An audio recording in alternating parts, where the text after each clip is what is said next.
దేవుడిచ్చిన అవయవాలు దేవుని కోసం ఉపయోగిస్తున్నావా అనే పాఠాన్ని మనం ఈరోజు నేర్చుకుందాం పిల్ల. దేవుడిచ్చిన అవయవాలు దేవుని కోసం ఉపయోగిస్తున్నావా అన్న ఒక చిన్న పాఠాన్ని కొన్ని నిమిషాలు మీకు పరిచయం చేసే భాగ్యాన్ని నేను కల్పించుకుంటున్నాను పిల్లారా. నిజంగా ఈరోజు పిల్లారా, దేవుడిచ్చిన దేహం గురించి పక్కన పెడితే అసలు దేవుడు అంటే ఎవరు, అసలు దేవుడు ఉన్నాడా, ఉంటే దేవుడు కనిపిస్తాడా, ఆ కనిపించిన దేవుడు ఎలా ఉంటాడు, ఈ ప్రశ్నలన్నిటిని మనం ఆలోచిస్తే దేవుని గురించి తెలుసుకునే వారి కంటే కూడా దేవుడు లేడు అని దేవుణ్ణి ఒక తప్పుడుగా చూపించే వాళ్ళే ఈ సమాజంలో ఎక్కువైపోయారు పిల్లలు. నిజంగా మనకు కూడా అప్పుడప్పుడు అనిపిస్తుంటుంది, నిజంగా మనం నమ్ముకున్న ఈ విశ్వాసం గొప్పదేనా? నిజంగా చెప్పండి, రేపటి నుంచి ఎవరైనా చర్చికి వస్తే చంపేస్తారు అని ఒక జీవో వచ్చింది అనుకోండి, నేను ఊరికే అంటున్నాను, మీరేం సీరియస్గా తీసుకోకండి.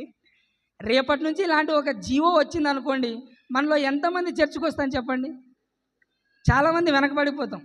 అంటే ఇక నేను చెబుతున్న ఉద్దేశం ఏంటంటే, మనకున్న విశ్వాసపు స్థాయి, దాని పరిధి ఎన్ని రోజులు మనం వింటున్నా కానీ అది ఇంకా పెరగడం లేదు పిల్లారా. ఏదో మనం వస్తున్నాం, 4 గోడల మధ్య ఆదివారం ఒకరోజు ఆరాధనలో గడిపి ఇంటికి వెళ్తున్నామే కానీ నిజంగా దేవుడు 66 పుస్తకాలలో నా కోసం ఏం రాయించాడు, ఆయన ఏం చేశాడు, అసలు ఇది నా చేతికి ఎందుకు వచ్చింది అని ఎవరైనా పిల్లారా ఆలోచిస్తున్నామా? దావీదు గారు అంటారు, దివారాత్రులు దాన్ని ధ్యానించేవాడు ధన్యుడట. అలాంటి జీవితాలు మనకున్నాయా పిల్లారా? దేవుని గురించి ఆలోచించడం కాదు కదా, అసలు మనం ఎలాంటి స్థితిలో ఉన్నాము అని ఒకసారి మనం బైబిల్ని అడిగితే పిల్లారా, మన పరిస్థితి ఎలా ఉందో ఒకసారి ఇర్మియా గారు గుర్తు చేస్తున్నారు చూడండి. ఒకసారి ఇర్మియా గ్రంథం 2వ అధ్యాయం 32వ వచనం చదవండి పిల్లారా. మనం ఎలాంటి పరిస్థితిలో ఉన్నామో ఇర్మియా గారు చెబుతున్నారు చూడండి. కన్యక తన ఆభరణములను మరుచున, పెండ్లి కుమారి తన వడ్డానమును మరుచున, నా ప్రజలు లెక్కలేనన్ని దినములు.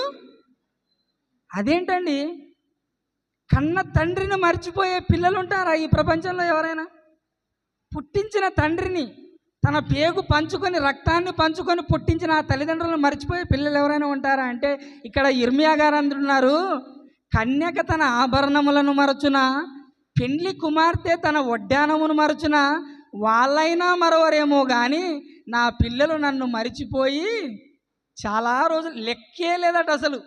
ఎన్ని రోజులు మర్చిపోయారు? ఒక వారమా, ఒక నెల అంటే లెక్క పెట్టడానికి కూడా లెక్కలేనన్ని రోజులు మనం మర్చిపోయాడు. ఎందుకు ఈ విషయం చెప్తున్నాడు ఆయన అంటే, కన్యక తన ఆభరణములను మరచునా అని ఒక సందర్భాన్ని మన ముందుకు పెట్టాడు. ఏంటి అసలు దాని అర్థం అంటే, మీరంతా తల్లులుగా తండ్రులుగా ఉన్నారు కదా, పిల్లలు ఎదగంగానే తల్లిదండ్రులందరూ ఏం ఆలోచిస్తారు?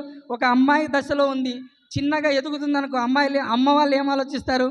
నా కూతురు చెవులు ఖాళీగా ఉన్నాయి, నా కూతురు చెవులకు ఏం పెట్టాలి, ముక్కు ఖాళీగా ఉంది, ముక్కుకి ఏం పెట్టాలి, కాళ్ళకు గాజులా లేకపోతే పట్టీలా, వీటి గురించి ఆలోచిస్తారు అమ్మాయి ఎదగంగానే. అలాగే పెళ్లి కుమార్తెను చూడండి, పెళ్లి కుమార్తె ఎంత ముస్తాబైనా, ఎన్ని పట్టు చీరలు కట్టుకున్నా చివరికి వడ్డానం లేకపోతే దానికి ఏమి రాదు, అందం అనేది ఉండదు. అలాగే ఒక వయసు వచ్చిన తర్వాత మీ పిల్లలకు ఇది చేయాలి, ఒక వయసు వచ్చిన తర్వాత మీ పిల్లలకి ఇలాంటివి చేయాలి, పెళ్లి కుమార్తెని ఇలా సరిచేయాలని మీకు తెలుసు. కానీ ఎంతమందికి వయసు వచ్చిన తర్వాత నా పిల్లలకు దేవుని గురించి చెప్పాలన్న ఆలోచన వల్ల ఎంతమందికి ఉంది పిల్లారా? అది లేదు కాబట్టి మనకు దేవుని గురించి తెలకుండా పోయింది, మన పిల్లలకు కూడా దేవుని గురించి తెలకుండా పోయింది. అలా తెలకపోయేసరికి దేవుడు అంటున్నాడు, నన్ను మరిచిపోయి చాలా రోజులు అయిపోయిందంట పిల్లలు. కన్న తండ్రిని మరిచిన పిల్లలుగా ఈరోజు మనం ఉన్నాం పిల్లలు. ఈరోజు మనం అదే ఆలోచిద్దాం. ఎందుకు ఈ మనిషి దేవుని ఇంతగా మరిచిపోయాడు, దేవునికి దూరం అయిపోయాడు అంటే కారణం ఒకటే పిల్లలు, ఈ దేహాన్ని ధరించుకున్నాడు కాబట్టి దేవునికి దూరం అయిపోయాడు. అదే ఈరోజు మనం ఆలోచిద్దాం. ఇలా మనుషులందరూ దేవునికి దూరం అయిపోతూ, ఇలా మనుషులందరూ దేవుని నుంచి వేరుగా వెళ్ళిపోతుంటే దేవుడు ఎంత బాధపడుతున్నాడో ఒకసారి ఇర్మియా గ్రంథాన్ని చూడండి. ఇర్మియా గ్రంథం 13వ అధ్యాయం 17వ వచనం చదవండి పిల్ల.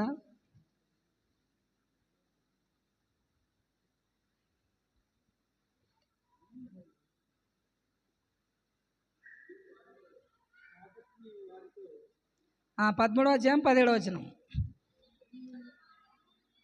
అయినను మీరు ఆ మాట విననొల్లని ఎడల మీ గర్వమును బట్టి నేను చాటున ఏడుస్తున్నానయ్యా. నేను ఏంటి అసలు, నా కడుపున పుట్టిన పిల్లలు, నేనేమో పరిశుద్ధున్నే, నాలో పాపానికి చోటే లేదే, నేను ఇంత ఉత్తముడున్నే, నా కడుపున పుట్టిన పిల్లలు ఏంటి అసలు ఇలా తయారైపోతున్నారు? ఒకడు నరాంతకుడుగా తయారైపోతున్నాడు, ఒకడు వ్యభిచారిగా తయారైపోతున్నాడు, ఒకడు దొంగగా మారిపోతున్నాడు, ఇంకొకడు ఒక్కొక్క విధంగా మారిపోతున్నాడే.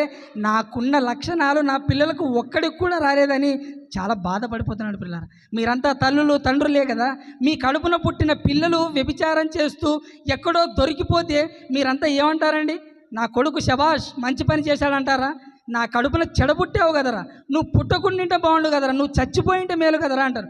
ఒక కొడుకు తప్పు చేస్తేనే మీకు అంత బాధ అయితే, కొన్ని కోట్ల మంది పిల్లలు చెడిపోయి తాగుబోతులుగాను, వ్యభిచారులుగాను, దొంగలుగాను మారిపోయి దేవునికి దూరమైపోతుంటే ఆ తండ్రి ఎంత బాధపడతాడు చెప్పండి పిల్లలు.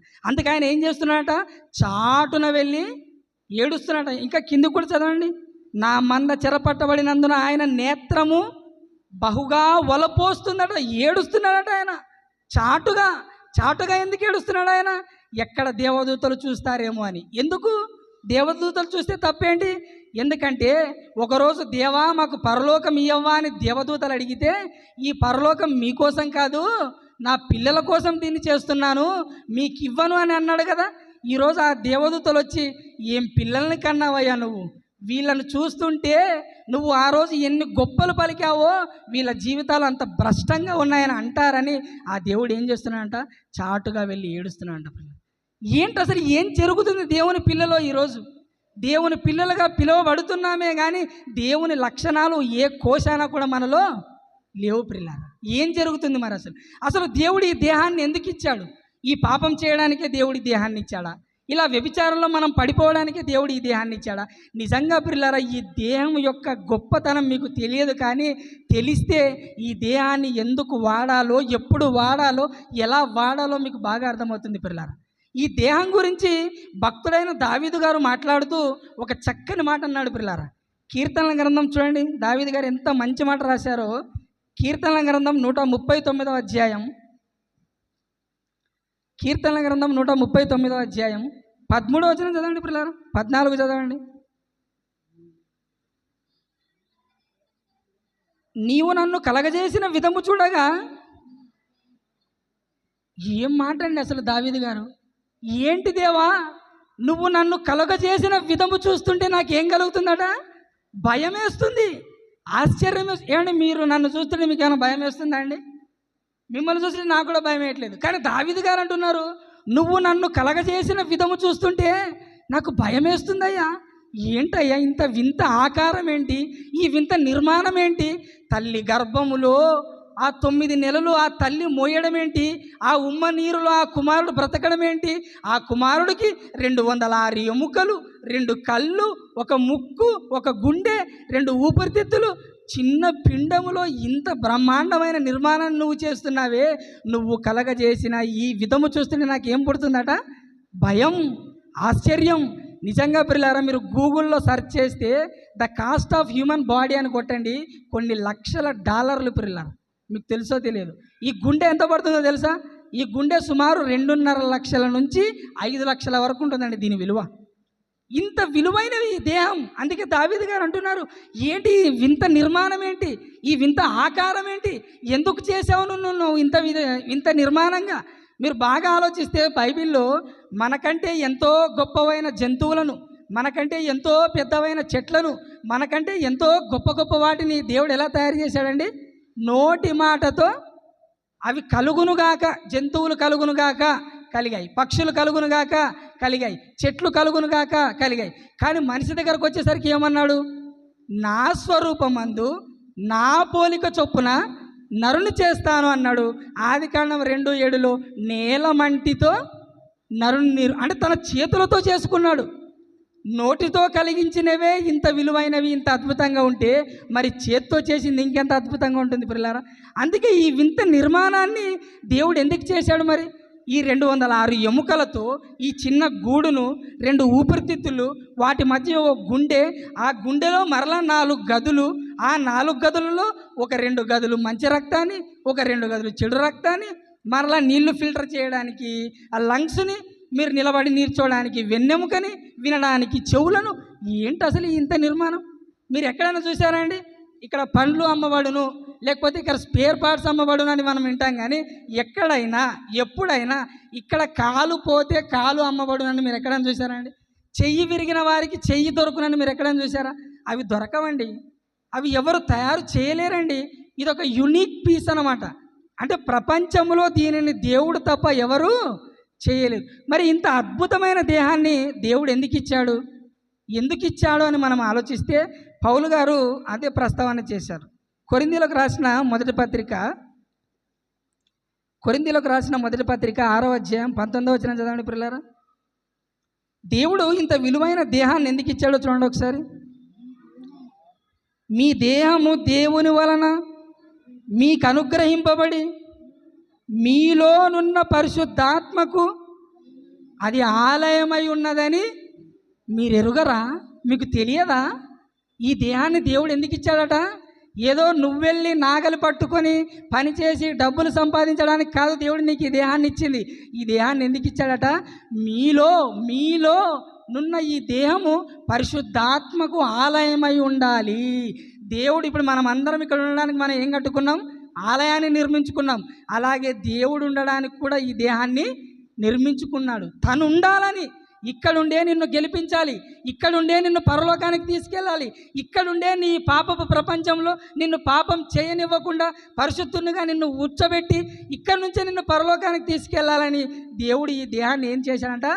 దేవాలయంగా తయారు చేసినట్టు పిల్లరా. ఇంకో మాట కూడా చూడండి, ఇంకా బాగుంటుంది ఇది. కొరింథీయులకు రాసిన మొదటి పత్రిక 13వ అధ్యాయానికి రండి.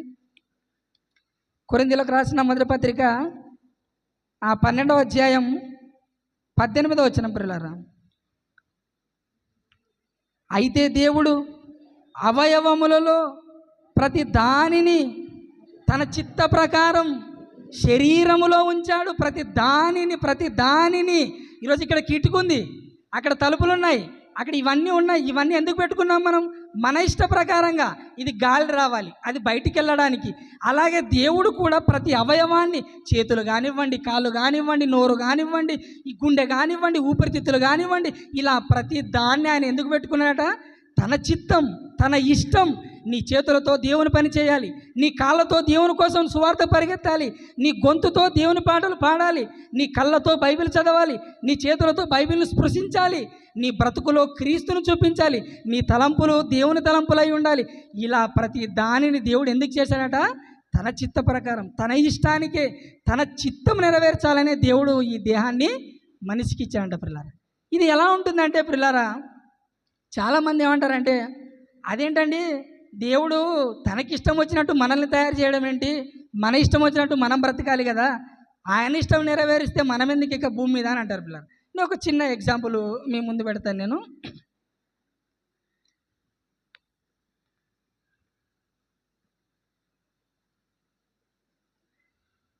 ఇప్పుడు మనం ఒక బర్రె కానీ, లేకపోతే ఒక కోడి కానీ, లేదంటే ఒక పశువు, ఆవు కానీ మనం కొనుక్కున్నాం అనుకోండి.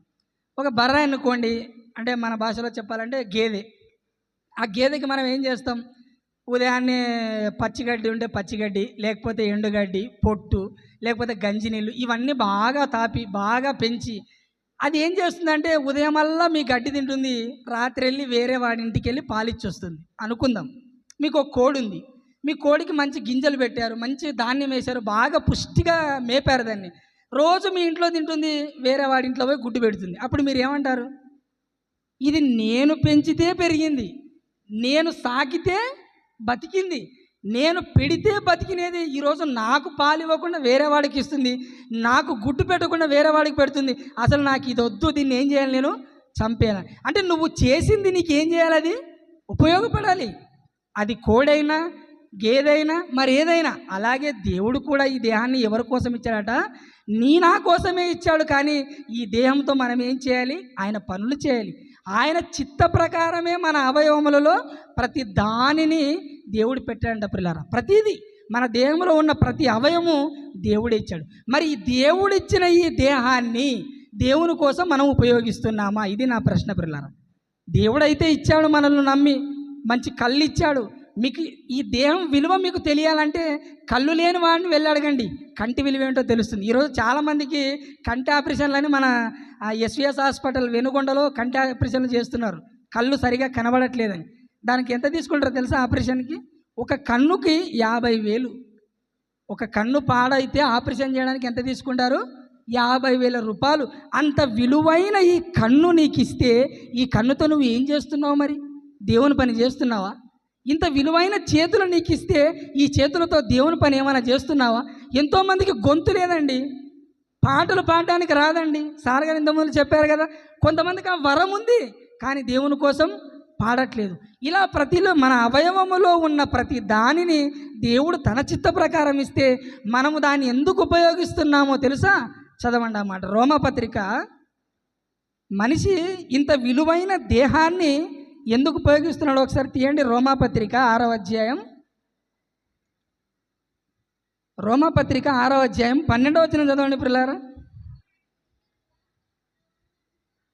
కాబట్టి శరీరము దురాశలకు లోబడినట్లుగా చావునకు లోనైన మీ శరీరమందు పాపమును ఏలనీయకండి, మరియు మీ అవయవములను దుర్నీతి సాధనములుగా పాపానికి అప్పగించకండి అయ్యా. వద్దయ్యా. శరీరము దురాశలకు లోబడి చావునకు లోనైనది అంటే మన శరీరాలన్నీ పాపముతోనూ కల్మషముతోనూ కుట్రలతోనూ కుతంత్రాలతోనూ దేవునికి విభిన్నమైన ప్రతి కార్యక్రమాన్ని మన శరీరంలో నింపుకొని ఆ శరీరాశలకు మనం వెంపరలాడుతూ, ఒకడు వ్యభిచారం కోసమని ఈ శరీరం కోసం వెంపరలాడుతున్నాడు, ఒకడు మద్యం కోసమని వెంపరలాడుతున్నాడు, ఇంకొకడు కుట్ర కోసం వెంపరలాడుతున్నాడు, ఇంకొకడు ఇంకొని చంపడానికి వెళ్ళిపోతున్నాడు. అలా మీ శరీరాన్ని పాపానికి అప్పగించకండి అయ్యా, మీ శరీరాన్ని పాపానికి ఇవ్వకండి అయ్యా, మీ శరీరంలో పాపాన్ని ఏలనివ్వకండి అయ్యా, మీ శరీరాన్ని దుర్నీతి సాధనములుగా పాపానికి అప్పగించకండి అయ్యా అంటున్నాడు పిల్లారా. ఇది మీకు అర్థం కావాలంటే ఒక చిన్న ఎగ్జాంపుల్ చెప్తాను. మన వాళ్ళు ఏం చేస్తారు పిల్లారా, చాలా తాగేవారు ఉన్నారనుకోండి, ఇలా 2 చేతులతో, ఒక చేత్తో బాటిల్ పట్టుకుంటాడు, ఒక చేత్తో సీసా పట్టుకుంటాడు, అలా ఈ చేత్తో ఈ సీసాలో పోస్తాడు. అంటే ఇప్పుడు చేతులు దేనికి ఉపయోగించాడు? మద్యం పట్టుకోవడానికి ఉపయోగించాడు. అలా చూస్తున్నాయి, ఏం చూస్తున్నాయి? 2 కళ్ళు. ఈ 2 కళ్ళు దేనికి ఉపయోగించాడు? విషాన్ని చూడడానికి ఉపయోగించాడు. ఇలా చేతులు, ఇలా కళ్ళు, అలా వేస్తాడు ఒక గుటక వేసాగానే హాయిగా ఉంటుందా? అబ్బా అంటాడు. ఏ విషం తాగుతున్నావా? విషమే. మరి నీ కళ్ళు, నీ చేతులు, నీ హృదయము, నీ గొంతు, వీటిని అన్నిటిని ఇప్పుడు దేనికోసం ఉపయోగిస్తున్నావు నువ్వు? పాపానికి. వద్దయ్యా, ఆ పాపానికి మీరు వెళ్ళకండి అయ్యా, ఆ పాపానికి మీరు బలి కాకండి అయ్యా. మీ హృదయములలో, మీ దేహములలో పాపాన్ని ఏలనివ్వకండి అయ్యా. ఇంత విలువైన దేహాన్ని మనిషికి ఫ్రీగా వచ్చేసరికి, ఏదో సామెత ఉంటుంది కదా, ఫ్రీగా వస్తే ఫినాల్ అయినా తాగుతారు అన్నట్టు, ఇంత విలువైన దేహం ఫ్రీగా వచ్చేసరికి మనిషికి దాని విలువ తెలియకూడదు పిల్లరా, దాని విలువ తెలియట్లేదు పిల్లరా. మీకు ఒక చిన్న ఎగ్జాంపుల్ చెప్పాలంటే, ఇప్పుడు మార్కెట్లో అత్యధిక విలువైన బైక్ ఒకటి ఉందండి, రాయల్ ఎన్ఫీల్డ్ అని, అంటే ఆ బుల్లెట్ బండి అంటారు. దాని విలువ ఎంత అంటే 1,50,000, అంటే సుమారుగా 1,50,000 రూపాయలు. ఒక అతను ఏం చేశాడంటే, ఆ బండి కొన్న వెంటనే ఆ బండిలో డీజిల్ పోయించాడు పిల్లరా. బాగా చదువుకున్న వ్యక్తే, ఎంటెక్ చేశాడు. డీజిల్ పోయించి బండి ముందుకెళ్ళింది, కాసేపటికి బండి ఏమైపోయింది? ఆగిపోయింది. చాలామంది ఏమన్నారో తెలుసా?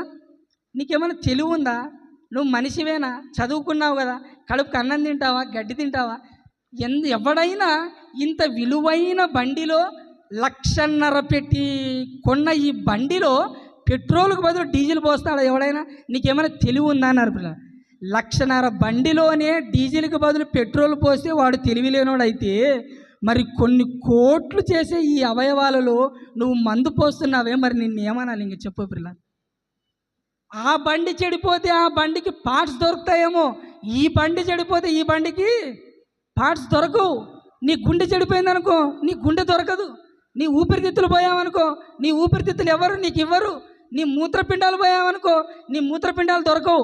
బండి పార్ట్స్ పోతే దొరుకుతాయి, నీ పార్ట్స్ పోతే దొరకవు పిల్లలు. అందుకే దేవుడు అంటున్నాడు, ఇంత విలువైన ఈ దేహములో పాపాన్ని ఏలనివ్వకండి అయ్యా, పాపాన్ని చెయ్యకండి అయ్యా, దాని జోలికి మీరు వెళ్ళకండి అయ్యా.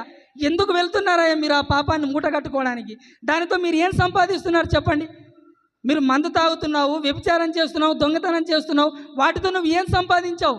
మందు తాగి తాగి తాగి నీకేమైనా ఆయుష్ పెరిగిందా? నీకేమైనా ఆరోగ్యం వచ్చిందా? వ్యభిచారం చేసి నువ్వేమైనా సంపన్నుడమయ్యావా? ఎందుకయ్యా మీ దేహాన్ని ఇలా పాడు చేసుకుంటున్నారు? ఇంత విలువైన దేహాన్ని ఎందుకోసమయ్యా మీరు పాపానికి అప్పగిస్తున్నారని దేవుడు బాధపడుతున్నాడు పిల్లలు. అందుకే ఈరోజు మనం ఏం నేర్చుకుంటున్నాం? దేవుడిచ్చిన దేహాన్ని దేవుని కోసం ఉపయోగిస్తున్నావా? ఎవరు ఉపయోగించట్లేదు పిల్లలు. ఓ ప్రేమించిన యువకుడు అంటాడు ప్రేమించిన అమ్మాయితో, నా మనసంతా నీకే అంటాడు. అంటే ఈ మనసు ఇచ్చింది అమ్మాయిని పెట్టుకోవడానికా దేవుడు నీకు? నా గుండె గుడిలో నువ్వు ఉన్నావట. ఆ గుండె గుడి ఇలా కొట్టుకునే ఈ గుడి ఒక క్షణం ఆగిపోతే నువ్వు ఉండవు, ఆ గుడిలో ఆమె ఉండదు. ఎందుకండి ఈ మాటలు పిల్లలు? ప్రేమించిన అమ్మాయి కోసం కాదు దేవుడు ఈ దేహాన్ని ఇచ్చింది, నీ పిల్లల కోసం కాదు దేవుడు ఈ దేహాన్ని ఇచ్చింది. ఈ గొంతులో ఈ బొందిలో ప్రాణం పెట్టాడంటే అది దేవుని కోసమే బ్రతకాలి. అపోస్తలుడైన పౌలు గారు ఏమంటారు పిల్లలు? నా మట్టుకైతే, నేను చెబుతున్నాను, నా మట్టుకైతే బ్రతుకుట క్రీస్తు, చావైతే లాభం పిల్లరా. నేను ఒకప్పుడు హింసకుడును, ఒకప్పుడు దూషకుడును, సంఘాన్ని ద్వేషించాను, క్రైస్తవుడు అని చెప్పబడిన ప్రతి వాడిని అడ్డంగా వెళ్ళి కత్తితో నరికిన వాడిని. కానీ ఇప్పుడు నా యేసుక్రీస్తు వచ్చి నా పాపాల కోసం నన్ను క్షమించాడు, నన్ను రక్షించాడు. ఇక యేసులోనికి వచ్చాను కాబట్టి ఇక నా మట్టుకైతే బ్రతుకుట క్రీస్తు. పిల్లల బాప్తిస్మం పొందిన మనం అందరము ఇలాంటి నిరీక్షణ కలిగి ఉండి, ఇలాంటి పట్టుదల కలిగి ఉండి, దేవుడిచ్చిన దేహాన్ని, దేవుడిచ్చిన అవయవాలను పాపానికి దాసులుగా మార్చుకోకుండా, పాపానికి మన దేహంలో చోటు ఇవ్వకుండా దేవుని కోసం మనం అందరం బ్రతకాలి పిల్లలు. ఎందుకంటే ఒకరోజు నువ్వు అనుకుంటావు దేవుని కోసం బ్రతకాలి, దేవుని కోసం అది చేయాలి, దేవుని కోసం ఇది చేయాలి అని నువ్వు ఒకరోజు అనుకుంటావు, కానీ ఆ రోజు నువ్వు ఏమీ చేయలేవు.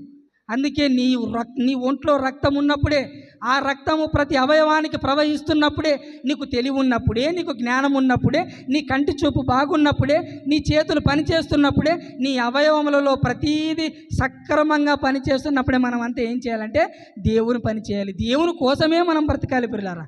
ఇంకో మాట చూడండి, మనుషులందరూ ఎలా తయారైపోయారో. మొదటి యోహాను పత్రిక, యోహాను గారు రాసిన మొదటి పత్రిక, యోహాను గారు రాసిన మొదటి పత్రిక 1వ అధ్యాయం 14వ వచనం చదవండి పిల్లలారా. 15. మొదటి యోహాను పత్రిక 1వ అధ్యాయం 15వ వచనం. ఈ లోకమునైనను, 1వ యోహాను రాసిన పత్రిక 2వ అధ్యాయం, క్షమించండి, 15వ వచనం. ఈ లోకమునైనను, లోకములో ఉన్న వాటినైనను ప్రేమింపకుడి. ఎవడైనను లోకమును ప్రేమించిన ఎడల తండ్రి ప్రేమ వానిలో ఉండదు. లోకములో ఉన్నదంతా శరీరాశ, నేత్రాశ, జీవపుడంబం.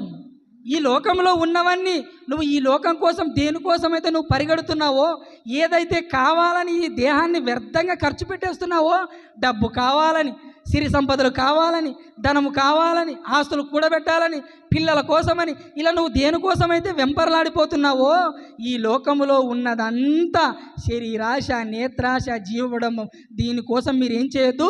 పరిగెత్తొద్దు. అస్సలు వీటిని మీరు చేయొద్దు. ఇవి తండ్రి వలన పుట్టినవి కావు. ఇది మీ తండ్రి చేసింది కాదు పిల్లరా. ఒక చిన్న వచనం చెప్పి నేను ముగిస్తాను పిల్లరా. మరి దేవుడు ఇంత విలువైన దేహాన్ని మనకి ఇచ్చాడు కదా, ఈ దేహముతో మనము దేవుని పని జరిగించాలి కదా. ఒకవేళ నీ దేహములో ఈ అవయవాలన్నీ పని చేస్తున్నప్పుడు నువ్వు దేవుని కోసం పని చేయకపోతే ఒక రోజు వస్తుంది పిల్లలారా.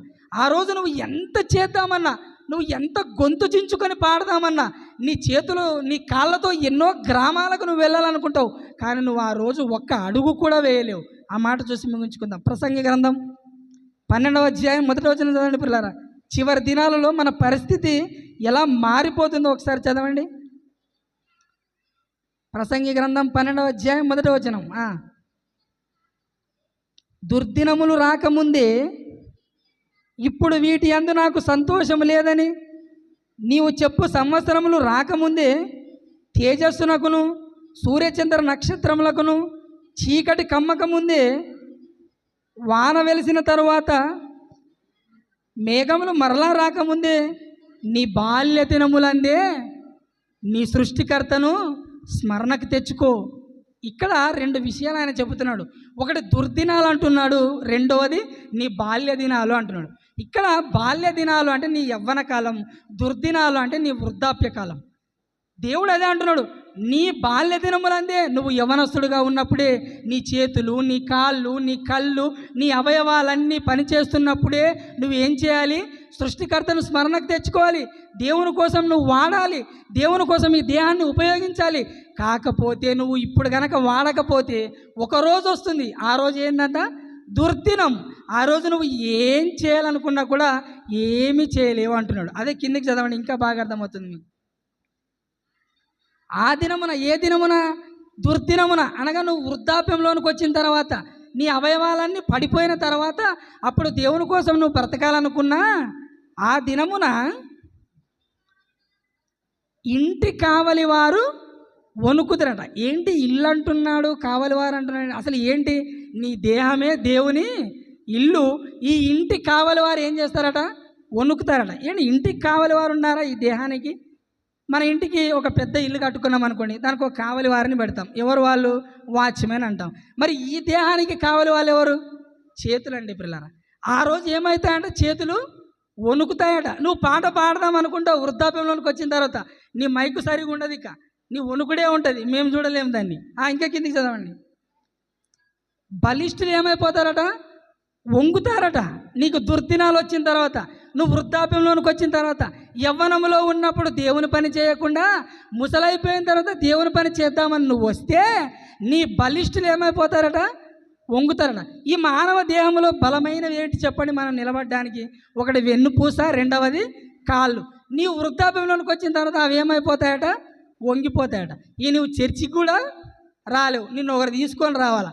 నిన్ను ఒకరు తీసుకొని వచ్చి నువ్వు చర్చిలోనికి వచ్చి నీ వంగిన బాడీతో నువ్వు కూర్చొని ఇలా వణుకుతున్న చేతులతో దేవుని గురించి ఏమైనా పాడగలవా? ఇంకో వచనం చదవండి కిందికి. అలాగే విసురువారు కొద్దిమంది అగుడు చేత పని చాలించుకుంటారట. ఏమంటే మనం తింటేనే కదా మనకు ఆరోగ్యం వచ్చేది. ఇప్పుడు నేను ఇంత గట్టిగా అరుస్తున్నానంటే నేను బాగా తిన్నాను కాబట్టి నేను అరవగలుగుతున్నాను. కానీ ఇక్కడ ఏమవుతుందంటే వృద్ధాప్యంకి వచ్చేసరికి విసురువారు ఏమైపోతారట? కొద్దివారు. ఏంటి విసిరే వాళ్ళు ఎవరు? విసిరేది ఏంటి? మన పళ్ళు పిల్లలు. మనం తినేటప్పుడు ఆహారాన్ని అటు ఇటు ఏం చేస్తాయి? విసురుతాయి. నువ్వు వృద్ధాప్యంలోనికి వచ్చిన తర్వాత నీ పళ్ళన్నీ ఏమైపోతాయి? మెల్లగా ఓటోటి ఊడిపోయి తొర్రి ఆవిడలాగా మారిపోతుంది అనమాట. అప్పుడు నువ్వు ఏం తింటావు? నువ్వు ఏం తినలేవు. ఏమ్మా కోడాలతో అంటది, ఏమన్నా ఇంత రసం సాంబార్ ఉంటే ఏ అమ్మ తునకలు గినకలు నేనేం తినలేను. కానీ నువ్వు తినలేవు. నువ్వు తినకుంటే నీకు శక్తి రాదు. నీకు శక్తి రాకుండా దేవుని కోసం నువ్వు పని చేయలేవు. ఇంకో వచ్చిన చదవండి కిందికి. అలాగే కిటికీలలో గుండా చూచువారు కానలేక ఉండవు. కిటికీలో నుంచి చూసేవాళ్ళు ఎవరు? కన్నులు. ఇంకా ఆ రోజు నీ కన్నులు నీకు కనపడవు. ఇక బ్రతుకున్నప్పుడు యవ్వనంలో ఉన్నప్పుడు కళ్ళతో బైబిల్ చదవాల్సిన నీవు వృద్ధాప్యంలో దేవుని కోసం ఏదో చేయాలనుకుంటావు. నువ్వు నడిపించు నానావా అని గట్టిగా పాడేసరికి నిన్ను నడిపించాల్సి వస్తుంది సమాధికి. ఎందుకంటే నువ్వు గట్టిగా ఊపిరి పీల్చుకోలేవు. ఇంక వృద్ధాప్యంలో చచ్చిపోయే పరిస్థితి. కిటికీలలో నుండి చూచేవారు ఏమైపోతారట? కనబడవు ఇక కళ్ళు. ఇంకా కిందికి తిరుగటి రాళ్ళ ధ్వని తగ్గిపోతుంది. ఏం తినలేవు. ఇంక అప్పుడు తిరిగేటివి కొన్ని ఉన్నాయి కదా మన లోపల. నువ్వు ఏమేసినా యవ్వనంలో ఉన్నప్పుడు అప్పుడప్పుడు పెద్ద మనుషులు కూడా అంటారు, రాళ్ళు తిని రాళ్ళు అరిగించే వయసు అంట యవ్వనంలో ఉన్నప్పుడు. వృద్ధాప్యంలోకి పోయేసరికి నువ్వు ఏం తిన్నా అరగదు. ఇంకా ఈ తిరుగటి రాళ్ళ ధ్వని ఏమైపోతుందట? ఆగిపోతుంది. నీ గుండె మెల్లమెల్లగా, నీ ఊపిరితిత్తులు మెల్లమెల్లగా, నువ్వు ఏం తిన్నా అరిగించలేని నీ డైజెస్టివ్ సిస్టమ్. ఇంకోటి వీధి తలుపులు మూయబడి. అంటే వీధి తలుపులు అంటే చెవులు. ఇంక నేను ఇంతసేపు కాదు కదా, నేను ఇంక 2 గంటలు చెప్పినా కూడా నా పరిస్థితి ఎట్లుంటుందంటే చెవిటోని ముందర శంఖం ఊదిన. నీకేం అర్థం కాదు, నాకేమో టైం అయిపోదు, అట్లుంటుంది. అందుకే దేవుడు అంటున్నాడు, ఇంత విలువైన ఈ దేహాన్ని కొన్ని కోట్లు ఖర్చు పెట్టినా కూడా రాని ఈ దేహాన్ని నేను ఎందుకు ఇచ్చానో తెలుసా? నీ యవ్వనములో ఉన్నప్పుడే, నీ గొంతులో ప్రాణం ఉన్నప్పుడే, నీ గొంతులో మాటలు వస్తున్నప్పుడే, నీ చెవులు బాగా వినబడుతున్నప్పుడే, నీ కళ్ళు బాగా కనబడుతున్నప్పుడే నా కోసం చదువయ్యా, నా మాటలు వినయ్యా, నా కోసం నేర్చుకోవయ్యా. నువ్వు నడుము వంగిన తర్వాత నా దేవాలయానికి రావడం కాదయ్యా, నీ కాళ్ళలో సత్తువ ఉన్నప్పుడే ఆ కాళ్ళను వంచి మరీ మోకాళ్ళ ప్రార్థన చేయయ్యా. అదయ్యా నాకు కావాలి. అందుకయ్యా నేను ఈ దేహాన్ని ఇచ్చాను. ఎవరి కోసమో, పాపం కోసమో, ఈ దేహంలో పాపాన్ని ఏలనివ్వడం కోసమో నేను ఈ దేహాన్ని ఇవ్వలేదయ్యా. ఇంత విలువైన దేహాన్ని నువ్వు పాడు చేసుకోవద్దయ్యా. ఏం సంపాదించావు చెప్పు? పాపం చేసి ఏం సంపాదించావు నువ్వు?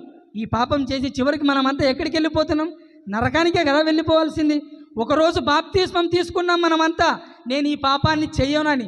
మరలా నువ్వు అదే పాపాన్ని చేస్తే నిన్నేమనాలి చెప్పు ప్రియులారా.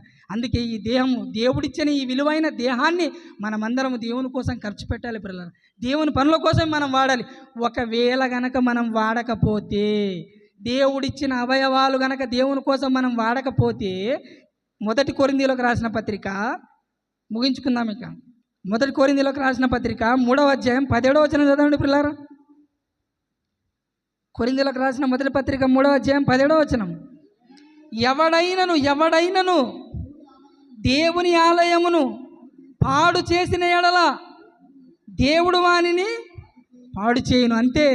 ఎవడైనా, స్త్రీ అయినా పురుషుడైనా నల్లవాడైనా తెల్లవాడైనా, నేనిచ్చిన అవయవాలను గనక మీరు పాడు చేసితిరా, నేనిచ్చిన అవయవాలను గనక మీరు పాపం కోసం ఏలిచారా, వాటిని దేవుని కోసం కాకుండా మీ ఇష్టానుసారంగా వాటిని వాడారా, నేనేం చేస్తానో తెలుసా, వాణ్ణి పాడు చేసేస్తాను. అంటే మనల్ని అందరినీ నరకంలో పాడేస్తాడు పిల్లలు. కాబట్టి వద్దు పిల్లారా, ఎందుకు చెప్పండి ఈ పాపం మనకు? దీన్ని మానేసుకుందాం. దేవుడిచ్చిన ఈ విలువైన దేహాన్ని దేవుని కోసం ఖర్చు పెడదాం పిల్లారా. పోయేదేముందండి, మహా అయితే ప్రాణాలు. ఈరోజు ఒక సేవకుని మనం చూసాం కదా, ప్రవీణ్ పగడాల గారు. ఎంత మంచి పోరాటం పిల్లారా ఆయన, ఎంత గొప్ప దైవ సేవకుడు అంటే అలా ఉండాలి పిల్లారా. తన ప్రాణాన్ని కూడా దేవుని కోసం ఏం చేశాడు, అర్పించాడు పిల్లారా. కాబట్టి మనమందరం అలాంటి నిరీక్షణతో కలిగి దేవుడిచ్చిన అవయవాలను దేవుని కోసం ఉపయోగించాలని మీ అందరికీ సమన్వయంగా నా విన్నపాన్ని విన్నపిస్తూ సమయం ఇచ్చిన పాస్టర్ గారికి మరొకసారి వందనం.